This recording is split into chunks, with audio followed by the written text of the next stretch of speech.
Right, how to survive a street fight. So, in my experience of being a purveyor of substances that were otherwise quite difficult to obtain, I became quite adept at seeing when someone's about to attack you, because I was around a lot of mentally unstable people and people that were intoxicated. And here's what I learned about how to stay safe in threatening situations, which I hope you never have to use, but it's better to know it than not know it. By the way, I'm not gonna go through all the techniques right now about how to actually, like, what to do in a street fight physically. Watch the other video for that, which is linked here. Right, so number one, first way of winning a street fight is by not having one, obviously. Just avoid them by all means necessary. Here's how you avoid them. Step number one is tapping into your sense of intuition and your gut. There's a book called The Gift of Fear, which touches on this, and that is your gut has a vasovagal nerve connection to your brain. So the phrase gut instinct and gut survival is very, very real. Like what you feel literally in your sacrum, like your sacral chakra here, will definitely perceive deeper than what you can logically think. You don't want to think, is this guy attacking me? You want to feel, is he going to attack me? You want to feel, are these bad people? You want to feel, am I in danger? This is what women are very good at, which is why, guess what, women don't get in as many street fights as men. They're able to generally avoid danger better than men are. Women have a deep perception because they use their gut, they use their intuition. You want to use that as a man. Like if you've been in dangerous situations, you'll realize just how much you can lean on your gut here. So you need to learn to pay attention to that. And you can train this by just going into nature, just by being in the world in general, and just paying attention to it. This might be a concept you've never heard of before. Like in Chinese medicine, it's called your second brain, the gut, right? So there's so many nerves that's connected to your intestine, which is why it's so painful to get hit there, why it's called a gut punch when something like really hurts you emotionally. You need to tap into your sense of emotion here, and then you do combine it with the logic afterwards. But it goes intuition first, logic second. That's a very important point, because most people that I see that get in trouble, they get knocked out, they get stabbed, they get robbed, they think too much, they don't feel enough. They think, oh, I'm okay because X, Y, and Z. They try and prescribe logic onto a scenario where they should have been trusting their gut. They walk into a wrong place and they go, it's okay. The statistics on fucking Lonely Planet said that there's only 1 out of 10 people get attacked and I'm not one of them, so I'll be okay. It's like, nah, feel. You need to feel. And you can apply, and you just think about times in your own life or stories where you hear people going, I don't know what, but something just told me to stay out of that room. And then I stayed out of that room and then it turned out there was a fucking lion in the corner or something like that. Or like, there's a famous story on Reddit where two people were walking up a hill and they just had a sense that they shouldn't go any further, and then they came back down the hill at night time and it turned out that's where I think it was like a serial killer, Ted Bundy, I think it was. Like Ted Bundy had literally been like 10 meters from where they were and they couldn't see him, they just felt it in the air. So pay attention to that stuff. And by the way, the reason using your gut is so important is because you do not win street fights. If you beat the guy physically, guess what? You might have to kill them if it's a serious situation, which means you don't have to live with the consequences legally and morally with someone's death on your conscience, seriously injuring someone, going to court over it, like their family blaming you, stuff like this when it might not have been your fault. Do you get what I mean? So you want to avoid this at all costs. If you lose physically, you're going to get injured. You can't go to work anymore. You can't do the things you want to do physically. There's no winning here. So you want to avoid it by paying attention to your gut. And also these other following points. Right, so point number 2, recognize the tonality in both body language and voice of your surrounding people. Like, is someone's voice changing? Is their body language changing? So what are you actually looking for? It's basically as simple as, are they being relaxed to, are they gradually going from relaxation to tension? The scariest people in the world go from 0 to 100, like in the blink of an eye. So my teacher was one, like special forces veteran. He would go from smiling to suddenly just having your throat in his fingers, like before you even knew what happened. He was like the most competent guy at violence I've ever met. Most people aren't like that. Most people, there'll be like a bridge between them being triggered to actually acting on it. And you need to recognize in their voice, in their tension, what that bridge is, like how they're escalating. So recognize patterns of escalation. They are generally the following. As part of recognizing this bridge from relaxation to tension and going from not fighting to fighting, you have to acknowledge and recognize and learn what people's triggers are. They are usually ego related, pretty much always ego related. I mean, fundamentally they are ego related, right? Like the only reason someone want to fight you is basically to defend something, whether that's physically, whether that's emotionally, whether that's a perceived threat, a real threat. The only reason that violence happens is because someone feels threatened. And that's what our ego is our sense of self and our identity. So you need to understand who you're dealing with, be able to read them, go like, trust your perception as well, like trust your heuristics, this is called, like stereotypes exist for a reason. If someone's looking angry, they're probably sensitive already, they're gonna be more likely to get triggered. Understand what triggers most men. It's usually status, sex related, money related, like creed related, like homosexuality related. Like if you attack someone, their integrity and their honor, you should expect to fight them. And this is what, like in 2024, so many people have like lost sight of, is because the internet's made it easy to just not face consequences of triggering people. You get what I'm saying? So like understand that fundamentally real men will not take certain shit from you. So don't violate those boundaries is the point. Like understand that the things that would trigger you are most likely going to trigger them. Even if you don't do stuff about it because you're a little bitch and you've got no boundaries, real guys will. It's not that complicated. Just don't be an idiot. Watch your mouth. And then realize the same things that are going to piss you off are going to piss other people off. So if anything's being said that would annoy you or you feel a bit triggered by it, it's probably going to have triggered something else. And that's going to be your first clue to an escalation. Something's now going to start happening. And then we look at these other things. I said diffuse it, and you always want to leave a street fight, you do, and you want to constantly be trying to leave it and de-escalate, de-escalate, de-escalate. Real self-protection scenarios and street fight scenarios, there's only two aspects. One is the de-escalation, which should be 99% of the conflict, and this is called like pre-conflict. So you've got pre-conflict, you've then got the line and the switch that gets made, which goes, this has gone from pre-conflict and de-escalation to now we are actually fighting, and I'm going to use physical techniques to actually take this guy off of the face of planet Earth. I'm going to eliminate him. Like, those are it. It's a switch, it's binary. It's de-escalation, de-escalation, de-escalation. I'm going to try get away, try calm him down, try leave. No one needs to get hurt. Switch, I'm going to kill you. Like, that's it. It's very binary. Understand that when you've triggered someone, or when you can see people getting triggered, and we're about to come on to like the visual and physical indicators of that, you need to like a good trick is just like treat someone that triggers easily, that's gonna fight you, as like a disabled dog or like an injured dog or a traumatized dog that doesn't like being around fireworks. Like just see them as lower than you. Like don't patronize them and piss them off even more, but in your head you got to be secure in your own position and go, look, if this guy wants to fight me over something I personally don't care about, just let them have the victory. Just let them think, okay, you win. Like let them, if they need to win whatever the imaginary conflict or competition is in their head, let them have it. What does it mean to you?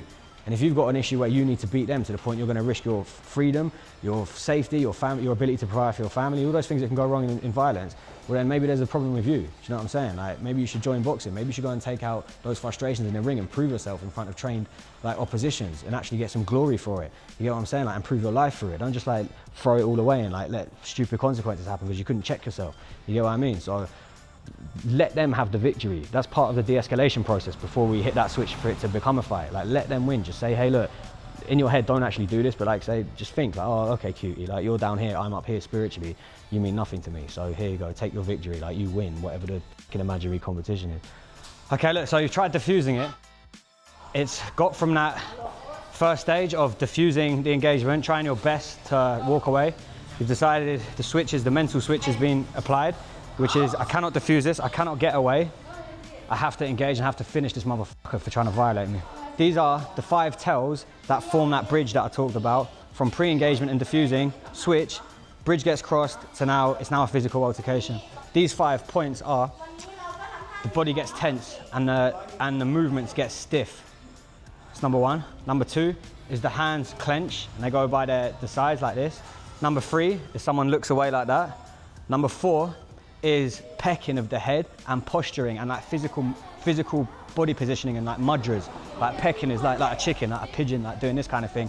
Arms come out like that. Posturing of the chest, like trying to show dominance. Like baring of the teeth as well, like animalistic stuff. Like when you see animals fight, it's like dogs, gorillas, showing the chest, baring the teeth, pecking the head, doing this kind of thing.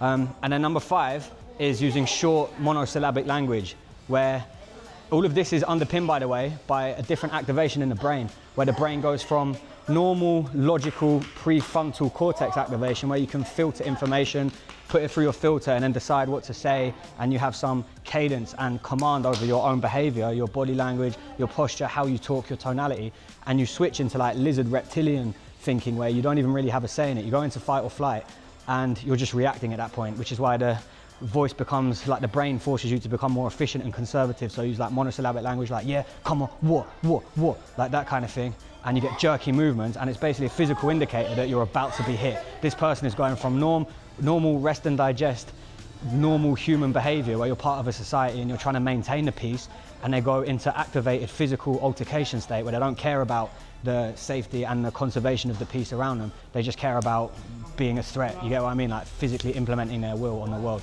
So those are the 5 points. So they look like this. So I mentioned tension. The first thing that will happen is generally there'll be a level of tension, and you can like detect it. We go back to that first point I made about using your gut. You can sense from someone through their vibrations and their energy when they're getting tense.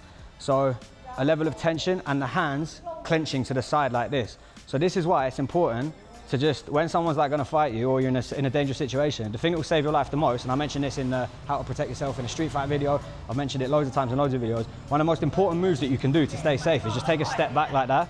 Literally, take a step back. So that will help you. This is before like the tension even happens. Like anytime someone gets too close, and too close generally is like past your fence. A fence is basically a physical erection. An erection of your I just touched my breast. Of your limbs basically. Or you can just get a boner and just poke someone like that. Mate, there's actually a clever hack. It's like just pull your trousers down. This is the ultimate self-defense trick. If someone's coming to fight you, just pants yourself and stand there and go, yeah. Swear to God, watch how quickly someone... Well, now you've established why you're both tense and fighting in public, what you're repressing, you get me? Like, now you can just be yourself, innit? Like, was it that moment you knew? Basically, yeah, look. So offense, yeah. Offense. This is, look up Jeff Thompson, he's like one of my idols, he speaks about this at length. Offense is basically exactly that. It's a fence between you and the outside world. It's your personal space, your boundaries, which as a man is very important. That's what a man's job is, to provide boundaries for himself and his loved ones. So, offense can happen verbally. If you say, hey, if you come closer, I'm gonna kill you. That's a verbal fence, a threat. There's a noise, like a growl, like, come on, like just doing something with your voice. You got physical. If I put my hands out and he comes and touches that, that's him intruding on my offense. If that wasn't there, he would interrupt my space. So offense, hey, don't come closer, I'm being dead serious. I promise you I'll kill you, that kind of thing. If any time he goes past that, just take any time he's compromising it, he gets one opportunity here, take a step back, and at this point, if he's gonna come there again, just hit first, strike first. But the point is you're going to notice tension as he comes towards you. It's very rare that someone's going to fight you completely calm like this, where they just come up to you and then they hit you. There's generally going to be some activation in the fist down here, shoulders like this, the face like that, like the jaw. There's going to be tension. So detect for that. When that tension starts happening and someone comes towards you, that's your indicator. Take a step back, get ready to load up and hit them. Which, if you look at my other videos, I talk about the biomechanics of how to hit someone. Another point is the posturing, is the body language. Generally, when people are about to hit you, they'll start preparing themselves, either consciously or subconsciously, where they start like swaying, they start loading up, because human beings, we all move in the same way. We're all built the same way, bipedal great apes. So like, if say I'm going to attack Seb, I'm being the aggressor in this instance. If I've decided I'm going to hit him, he's there like trying to defuse it. Say you're trying to defuse this, and you just see me shifting one foot to the other, like this kind of thing. I'm generally looking for an angle. But like, even if I'm not like a trained fighter, I might like actually try and hit an angle like that. But like, even just subconsciously, an untrained guy might literally shift here to misdirect to like hit him. So shifty, think of the term, he was very shifty looking. It's rooted in physicality. Someone that's balanced and calm and sure of themselves, they don't shift. Like, to be balanced is to be physically balanced, mentally and physically. As soon as shiftiness happens, it means like there's something going on up there and they're preparing for something. So detect that shiftiness combined with that tension like this. Pecking of the head as well, like this kind of shit, like posturing like that, like opening the chest up, like baring the teeth, like this is very indicative you're about to get hit. It's like someone saying, I'm not scared of you, you're not a threat, therefore I'm going to take you out. It's like conquering behavior and you want to neutralize that. So then we've got monosyllabic language, where it's like the voice comes from normal conversation like this to, hey, what, come on, then, it's like just aggressive stuff like, come on, like commands. Like someone who's gonna hit you generally needs permission to do it. Like even subconsciously, they'll go, come on then, or like, what are you gonna do? Or like, I dare you to touch me, or like, say that again, or they'll try and give you a command, like monosyllabically and aggressively and threateningly, which is your indicator, which is usually a good thing. You want them to do that because it's telling you that they're about to hit you. Like really horrible people that are actually gonna like, and they're used to assaulting people and they're like professional sucker punchers and shit like that. They won't do any of this because they've done it enough times and they understand the game. Like they won't even do that. They'll just walk up to you and just fucking hit you or just stick you. Like someone that's like not that used to street fighting or is just a bit of an idiot is gonna start saying shit like, what, come on, come on, come on, come on, come on, what, like this kind of shit.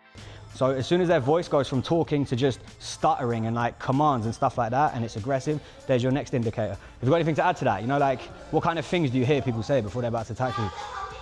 Well, to be fair, no one's tried it with me. But, no, genuinely, well, you've already said someone coming into your personal space, that's a big one. Yeah. Raising of the chin. Exactly, posturing. Making themselves look raising of the chin, absolutely. Because you know what that is? It's showing they're not scared. Generally, you're vulnerable in your neck. So if I do this to Seb, I'm saying it's basically daring him, going, come on in, that kind of thing. I'm saying like, come attack me. I'm not scared of you. I'm giving you like this is me saying I'm not scared of anything you can do to me, you pussy. Like it's me showing disrespect to him. Doing that to someone you don't know. This is why when you walk along the street, by the way, when you walk along the street, when you respect someone, you nod at them. So for example, when you're walking along the street and you don't know someone, but you just want to be courteous, it's like generally a nod saying like, I'm protecting my neck, I'm showing you respect that you could be a threat, I'm not taking you for granted, I'm not like dismissing you. It's like, yo, what's going on? Like I carry on about my day. This is, by the way, how you stay safe in like new territories and is knowing these kinds of tricks. Conversely, if you go like this to someone, that means that you trust them or they're not a threat to you. What's trusting? If I trust Sub as my friend, that means I don't see him as a threat as much as I would a stranger. You get what I'm saying? So me doing that is me exposing my vulnerable windpipe, my carotid arteries. And this is why dogs do that. They roll over and let you pet them. It's like me saying to Seb, yo, what's going on? You're right. If you see someone, oh, you're right, mate, like that. You're showing I'm not scared of you.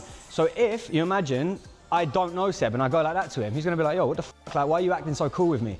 Like when you don't know someone and you pretend to act cool with them, this is why it's unnerving when someone comes to be your friend that you don't know that well and you don't like it, because you're just like, yo, this isn't normal behavior. Like normal human behavior is like having boundaries and having respect for like people and the threat they could present to you. It's not to say be paranoid, but it's just to say have some awareness and conserve your own shit. Like as soon as you're just open and you're inviting people in like that, it just shows you don't really have boundaries for yourself, and it shows you also subconsciously have contempt for them, either subconscious or consciously. If I say to Seb, yo, what's going on? I don't know him. This is like the most aggressive thing you can do really to certain people. Me just going like that is he's going to interpret that as me wanting to fight him. So if he knows that I'm going to fight him and I do that, then it's me saying to him, you're not a threat to me. F you. You get what I'm saying? Like football's a good example. It's standing there like that in fucking football matches. You know what I mean? So yeah, so tension, posturing, short syllabic language, threatening language. And now probably the closest thing to the bridge, the final step of the bridge before that switch gets flicked and you're now fighting, and this is like literally split second before you're about to get hit, is this. Look, say I'm about to attack Seb's like trying to defuse it. I'm like, hey, what are you saying? So what? You fuck that. You know you're about to get hit there. Turn away like that. Because why do you turn away when you look at someone? Why do you turn away when you're talking to someone? It's because I'm not interested. Yeah, it's like there's a few things. One, it's like to pretend you're not going to do anything, and then you're going to hit them. But also, it's like I'm done talking to this guy now. I've given him all the chances to back down and concede. At this point, I'm just like, yo, f this guy. And there'll be a little smile or something like that. And I look at their bridge and I'll be like, bruv. And then they'll just hit you. Also, it loads up the rear hand. Usually 99 times out of 100, people are going to hit you with their power shot if they're not trained. A trained fighter, we'll come on to this in another video, how do you know if someone's trained? And how do you know not to f with them? Because they're going to give you a hard fight. They're usually going to jab you. If someone jabs you in a street fight, just say sorry, innit? Like, just allow it. Just be like, yo, big man, like, safe. Like, what gym you at? I'll come train with you. Like, let's spar. Like, we don't need to do this. Like, if someone jabs you and steps back and it's a street encounter, just can get them a drink. Like, it's not worth it. So like, but generally, most idiots that are stupid enough to be street fighting, they're going to do this. It's saying, I'm done talking to this guy. My next movement is now physical. It's looking for confirmation from their friends to go like, should I hit this guy? And it's thirdly trying to distract him to make him like pause and go, why is this guy looking away? Like, what's gonna happen next? And fourth, it loads up their leg. So like, what? You fucking mad, bro? You actually a dick? Bro. And then they'll hit you like that. So those are like the main indicators. That final look away, bro, just hit them straight away. So like, if Seb does it to me, if Seb's trying to stick it on me and I'm like role player, like, by the way, this is good training. It will feel weird. If you're not used to fighting people and you haven't been in these situations, you'll feel like an idiot doing it. I promise you. Started someone before. It's good for you protecting it. It's not good to practice mugging people, but I'm saying, yeah, if you want more confidence, genuinely, if you want more confidence as a man and you want to learn to project yourself and you want more authority from chicks, this is good. I'm not saying go be a street fighter or a drug dealer. I'm saying, if you just want to project yourself and have more command of your space, earn more respect from your woman, have more frame with your kids, with your co-workers. If you're the guy that understands these dynamics, you're not scared of it, and you're not the kind of nerd that laughs when it's like time to try this shit out, you're gonna just level up. You get what I mean? You're gonna stand out. If you're at work and you're with 5 guys that are all doing their corporate job and you've had enough of being a little bitch and like having your shit job and wishing you were better as a man, and you go out all the time and you never pull girls and like you go home and just wank and think, oh, I wish I could have talked to that girl. I promise you this kind of shit is gonna invigorate you. It's gonna give you some soul, and like, because you're taking yourself seriously. A lot of guys that relate to what I'm saying, because you're in that state of anxiety, shame, you don't know how to project yourself, you don't have a good aura, people don't respect you, don't respect yourself. It's because you laugh in the face of like creating frame, which starts with your physicality, with the projection of your spirit. And like when you do stuff like this, like I'm saying role play and practice this stuff, you treat it as a joke because you're like, well, my life's so comfy, you know, I would never have to do this. Like, that's because you're a pussy hole. I'm not saying go be a street fighter, I'm just saying take yourself seriously and learn to carry your fucking self. You get what I'm saying? So like, if Seb sticks it on me now, here's me trying to defuse it, and then when I see him, one sec, and then when I see him look away, this is what I would do. All right, cool. Big man, I'm sorry. I promise you, you see that? Look, straight away. The moment I see him look away, I was trying to apologize there. I was like, look, I'm really sorry. Let me get you a drink. Is that cool? Can I get you a drink? But as soon as I see it, look, my arm is up, if you can see that. Like, my arm was here. This is why this fence is important. I'm saying, look, I'm actually sorry. I really mean it. I'm trying to look him in the eye as well. I don't know if you can see it on camera, but like, I'm actually trying to be sincere and be like, I'm sorry, please let me get you a drink. Like, I'm trying to submit to him. I'm saying, big man, let me just get you a drink. It's cool. I promise you it's not an issue. Look, his arm is protected from my punch, and I'm just going to clot him there. All I need is that one shot as soon as he looks away. I'm not even going to give him the chance to hit me first. So that's like the final thing before the bridge. And I did say it was a switch. Like think how quick a light goes on and off. That's how quick it's gonna be. It's gonna go from de-escalate. So all of this, let's put it together and you see how quickly it goes from me trying to de-escalate. These things happen in like, you go from calm to violence in literally like 2 seconds sometimes. Sometimes you got a bit longer, like a road rage encounter might be like 10 seconds, 20, a minute. You get what I'm saying? And there's 2 outcomes. One is it's gonna be all right. He'll let me like get him a drink. He'll let me say sorry. Or 2 is I'm gonna have to just hit him or take him down. So cool, I'm doing my thing. I'm dancing here. You looking at my girl? I know I said earlier, don't laugh. Him doing that voice though. All right, you sound like a Wilston Raider. You want some? If you want some, I'll give it you.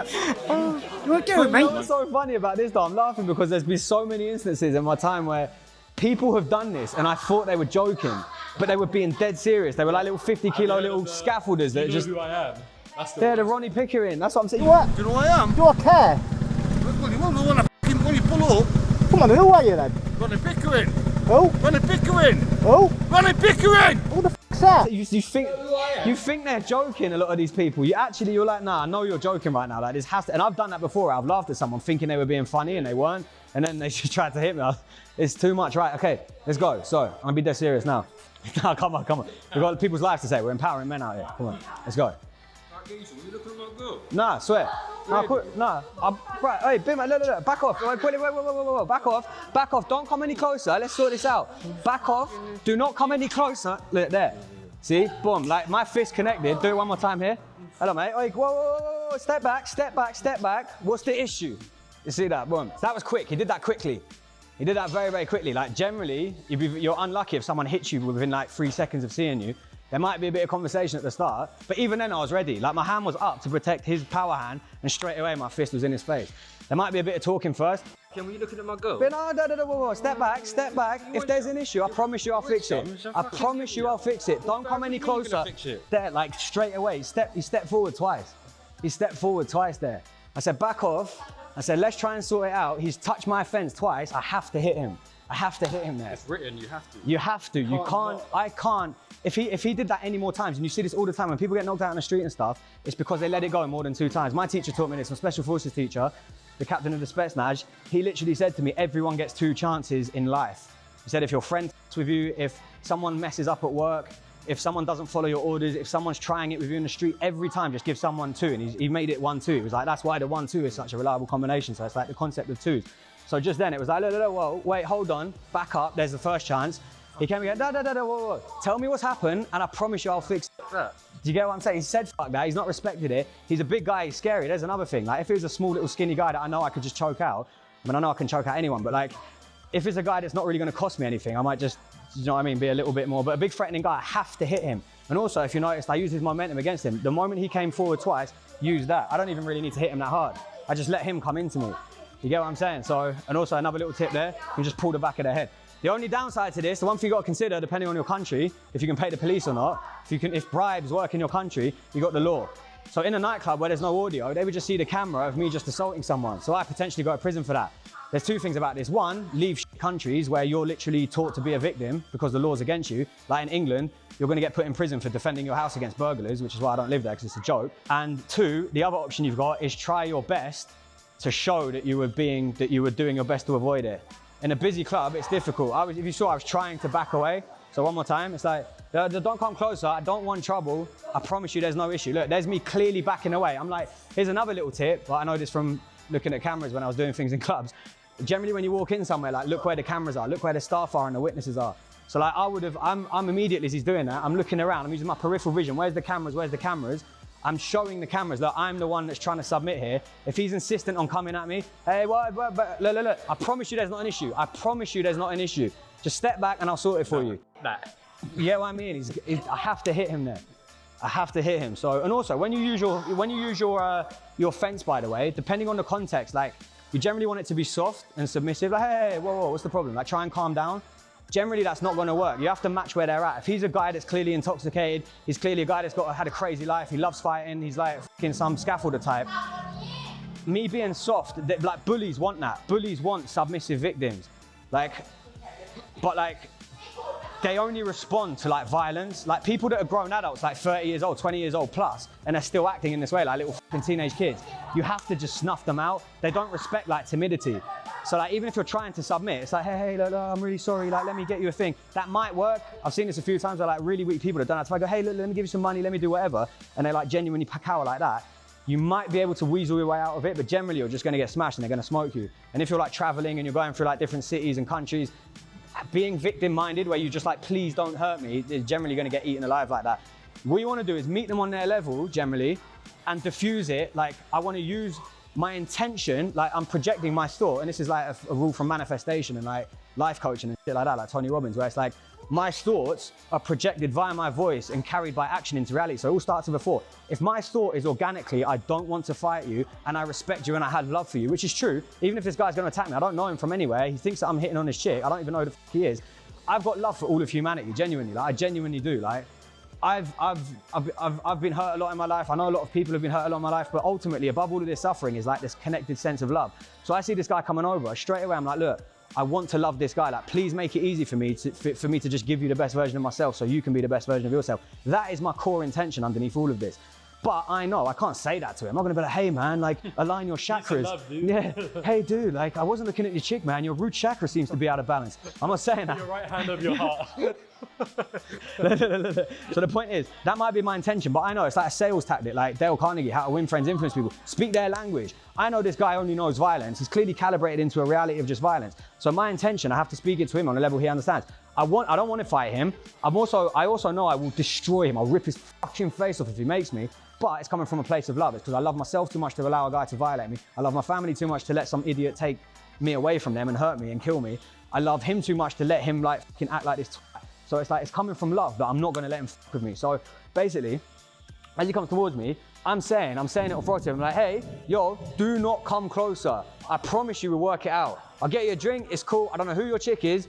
Big man, you're the guy here. You're the guy, you're doing your thing. I respect you, look good, like everything's cool. Like, do you get what I mean? Like, I'm trying to genuinely compliment him. A lot of people will respond, what do you mean I look good? Yeah. A lot of people will be like, what, you gay, bruv? And then, so you have got to be like sort of careful with what you say. But like, my point is I'm actually trying to authentically compliment him. Like, I would say something else, but like, look, bruv, like you're doing your thing. Like, just do your thing in it. It's fine. I promise you it's fine. Like, and just try and offer your way out of it. But like, let me get you a drink. If you don't want a drink, let me just take myself over there. You do your thing. And that's the most you can do. In these moments, a lot of times, if they're insistent on a fight, certain like 1 out of 5 times, 1 out of 10 times, depending on where you live and what kind of clubs you're going to, it doesn't matter what you say, it's not gonna work. A lot of times I've been in a situation where I've tried that and they're going, yeah, you know what, respect me, man, like, it's okay, like they'll spud you and then they'll get you a drink. They just wanted to shit test you and see like, are you a pussy or not? If you go, yo, big man, don't come closer, I can see you're the guy, like go do your thing, I'm gonna go over here, like respect, it's cool. And then you just try that and they might spud you for it. 1 out of those 5 times, it doesn't matter what you say. They go, what do you mean tell me to, they'll say, why are you trying to tell me where to go? What do you mean I look good? Who the fuck are you talking to? Like, it doesn't matter what you say, they're just gonna interpret it as threatening. So you can't really win. Like, it's like you're trying to be authoritative and establish your boundary. You go, no, don't come closer. You do your thing, I'll do mine. I'm sorry, like I didn't mean any offense, you're the man. Like, that's me being as submissive as I can without being a pussy. Because my alternative is just going, hey, I'm so sorry, like please don't hurt me. Like, that's very hard to do. You get what I'm saying? Like, you have to pick between a rock and a hard place against genuinely crazy people that are just insistent on fighting. And that's why it's important to learn some fucking self-protection. I know I can go into any club on earth, and unless the guy's gonna quickly shank me, I'm generally gonna be okay. Even if it's a big guy, I know. Like, say he just throws some mad sucker punch at me, like I know that I'm gonna get in and I'm gonna be able to shut him down. In a nightclub or something, this is gonna be enough. Like, bouncers will come, whatever. I'm not there trying to have like a fucking like Queensbury, Marcus of Queensbury, like 12-round exchange in the middle of like Oceania. Like, I'm not trying to do that. So like, I can just shut him down. Doesn't matter how big he is. Like, I'm gonna be okay here. So there you go, just hug him. Like, hug him. Yeah, it's okay. Like, yeah, you get what I'm saying? Like, then it's like Celine Dion comes on in the club or something. Like, so my point is, yeah,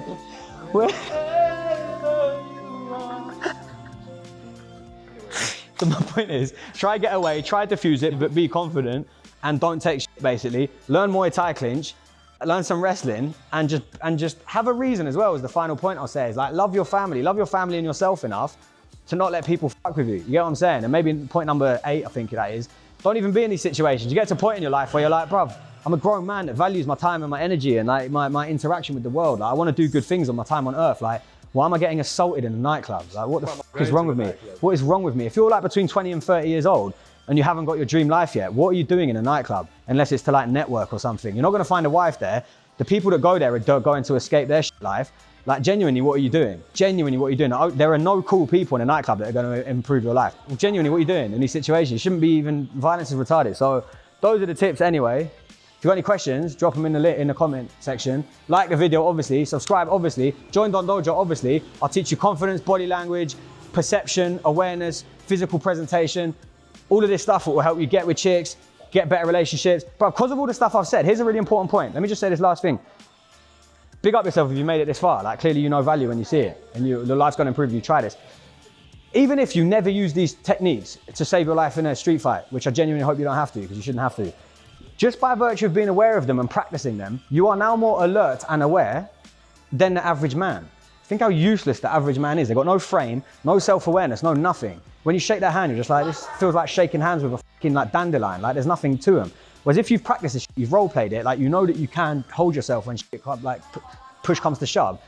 People will detect that in your handshake, like high-value men that have big net worths that are like, they want to be around competent physical people that know how to project themselves and defend themselves. So like erect boundaries, like men like networking with other strong, competent men. So use these skills as a business thing. You get what I'm saying? Don't read these like body language hacks and like on Twitter, like how to have a better handshake, how to command authority as a man, like how to network with six-figure guys. It's like whatever the like, but just do this, train. You learn all this stuff, by the way. I've never taken a self-defense course. I just know this from living a real life, doing martial arts and just being around certain situations. And my point is, I've never done business degree. I've never like, it's only in the last few years, that like last couple of years, really, I've been taking business seriously and actually networking. For the longest time, I was in fighters' gyms only, selling and taking substances I shouldn't have, and being around floppy losers. I'm not someone that has been brought up to learn business and like network and all these things, but I've got into good situations in my life and I've met wealthy people and I've been paid very well, and I'm now on a really good trajectory in life because I know how to present myself and they respect it. Like I meet geeky guys that make money through crypto and programming and all this kind of thing and marketing, and they meet me and they're like, oh, I want to be like you. How the fuck do I project myself? Like I've had people say to me, pay me and go, when you walked into the room, I noticed other people look at you and I want that. They want my magnetism, and my magnetism, I'm giving you the secret right here. If you want to walk into a room and people give you their attention, have an interest in you, like girls come and like do this, like when they're talking to you in front of their man and their man's like, why are you looking at this guy? Like you want to suck his, like it's because of this shit that I'm talking about. So practice it to improve your life outside of like street defense. You know what I'm saying? And it will keep you safe in the street as well. So improve your confidence via these, maybe I should call it that. I'm gonna, whatever, maybe I'll change the title to that. Look, here's how you improve your confidence via learning to protect yourself in street fights. You get what I'm saying? Make more money by learning to protect yourself in the street.